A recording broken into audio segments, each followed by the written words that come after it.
अस्सलाम वालेकुम, कैसे हैं आप सब? Welcome back to my channel. हमारे जो पीसीबी चेयरमैन मोहसिन नकवी साहब हैं, उन्होंने कहा है कि भाई सीरी 2025 पाकिस्तान में ही होगी एंड उनको कोई ऐसा रीज़न नज़र नहीं आता कि क्यों पाकिस्तान में सीटी 2025 नहीं हेल्प की जा सकती। So he is quite confident and खैर उन्होंने ये भी कहा है कि जो सेक्रेटरी हैं बीसीसीआई के जयशा साहब, उनसे भी उनकी गुफ्तगू हुई थी जब वो आईसीसी मीटिंग में गए थे दुबई में, तो कुछ है कि थोड़ी बहुत गुफ्तगू हुई, बट ही सेड कि ये अनवाइज होगा यहाँ पे रिवील करना कि भाई हमारी क्या गुफ्तगू हुई। सो खैर टू बी वेरी ऑनेस्ट अच्छा काम किया उन्होंने। कोई भी जो भी उनकी गुफ्तगू हुई, खैर छोटी बड़ी जिस तरह की भी हुई, जिस बेस पे भी हुई, बट रिवील नहीं किया। That was I think good. And इस तरह के जो सेंसिबल चीज़ें नॉर्मली हमने नहीं देखी हैं हमारे पीसीबी चैनल में। सो आई थिंक ये एक बहुत ही अच्छा मूव है उनका। And so far I think इतना ज़्यादा कुछ बुरा उन्होंने किया नहीं, बट आई थिंक जो पीएसएल में पिचेस वगैरह आती हैं, जो बाउंड्री के साइजेस थे, I am pretty happy about this because बहुत ही बेबी बाउंड्रीज नहीं रखी थी। Pitches was not just flat batting paradise. So I think this was a good move by PCB chairman and I really appreciate it. And इसके अलावा खैर उन्होंने coaches के हवाले से भी कहा है कि विद इन 10 डेज पाकिस्तान का कोचिंग स्टाफ जो लोकल कोचेस भी होंगे एंड फॉरेन कोचेस भी होंगे वो रिवील कर दिया जाएगा। एंड कैप्टनसी के हवाले से भी खैर बहुत सी बातें हो रही हैं कि आया शाहीन शाह अफरीदी ही कैप्टन रहेंगे या रिजवान हो जाएंगे या बाबर होंगे, कौन होंगे। खैर इस हवाले से कोई हतमी खबर नहीं है, बट आई पर्सनली थिंक खैर जो हमारे शाहीन शाह अफरीदी हैं उसको तो खैर डेफिनेटली रेस्ट की ज़रूरत है।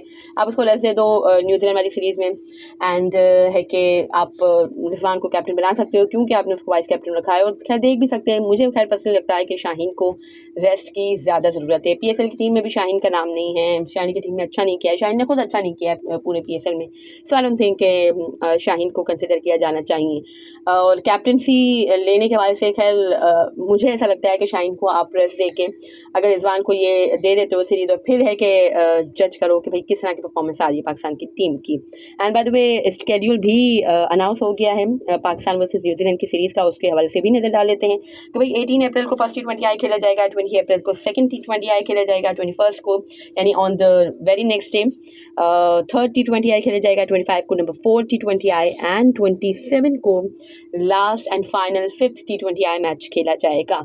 एंड खैर इसके अलावा कैप्टनसी की हम बात कर रहे थे तो हमारे जो जावेद आफरीदी साहब हैं, जो पेशावर ज़ल्मी के ओनर हैं, उन्होंने भी खैर ट्वीट किया था, 1-2 दिन पहले ट्वीट किया था कि भाई बाबर आजम के पिक के साथ उन्होंने कहा था कि he should be the future captain and he is the only hope and all, इस तरह का उन्होंने एक ट्वीट किया था। सो खैर खबरें तो गर्दिश बहुत तरह की कर रही हैं। बहुत से लोग ये भी कह रहे हैं कि बाबर आजम कैन बी है कि reappoint as Pakistan T20I captain. So you never know in PCB के भाई कभी भी कुछ भी हो सकता है, but still I think Babar as a batter ज़्यादा है कि सूटेबल रहेगा बिकॉज एज कैप्टन पे बहुत ज़्यादा उस पर बर्डन आ जाता है।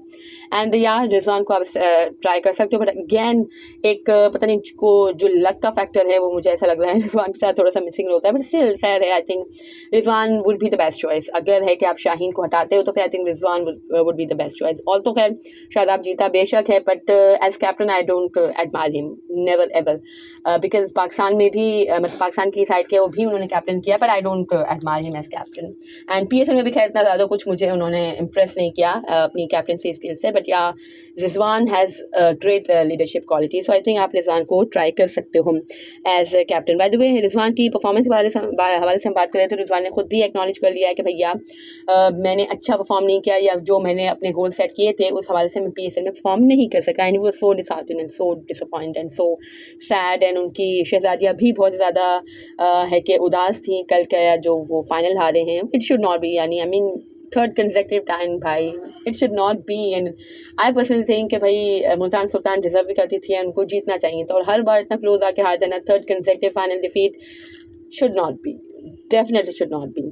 आपकी इसके हवाले से क्या राय है मुझे कमेंट सेक्शन में ज़रूर बताइएगा। खैर इसके हवाले से और भी बात कर लेते हैं कि कल जब मुल्तान सुल्तान मतलब जब पीएसएल एंड हुआ तो मुल्तान सुल्तान के मैनेजर आए कराची में प्रेस कॉन्फ्रेंस अटेंड करने। तो हमारा शानदार जो कराची का मीडिया है उन्होंने कहा कि भाई आप मैनेजर साहब आप क्यों आए हैं प्रेस कॉन्फ्रेंस अटेंड करने, आप कैप्टन को भेजें या और कोई सीनियर प्लेयर्स को भेजें।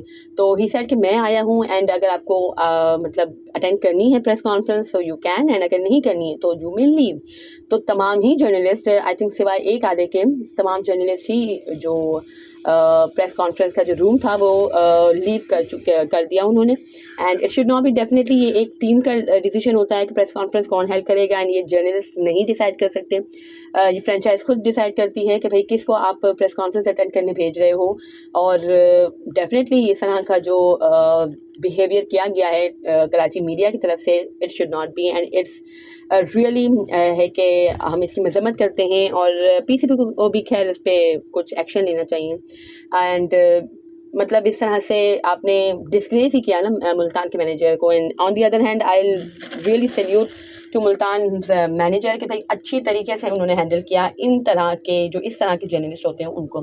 सो खैर that was it from this video. अगर आपको मेरी वीडियो पसंद आई हो, अगर आप मेरी बातों से एग्री करते हो, so just do comment below. And जिसका एग्रीमेंट भी अगर आपका कुछ हो ये कराची के जर्नलिस्ट के हवाले से या और भी किसी हवाले से, तो मुझे जस्ट कमेंट करें, अपनी आरा का इजहार करें। एंड अगर ये वीडियो पसंद आई हो तो लाइक कीजिएगा, share it with friends and family, and do subscribe to my channel for more such content. अल्लाह हाफिज़।